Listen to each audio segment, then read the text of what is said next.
আলুর কেজি বাজারে 16 টাকা। ভাই আলুকে সিস্টেম করে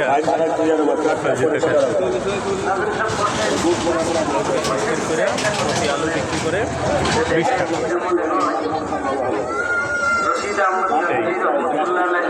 এই বেসনে চুবাইলেন, তেলের মধ্যে ভাজবেন এবং এক আলু বিক্রি করবেন 20 টাকা।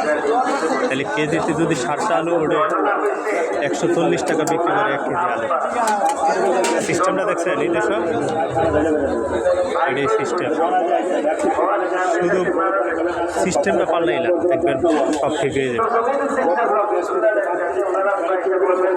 আচ্ছা, এই একটা চুলা দিব, তেলে একটা চুলা দিয়ে বেছে নেব। ধন্যবাদ ভাইকে।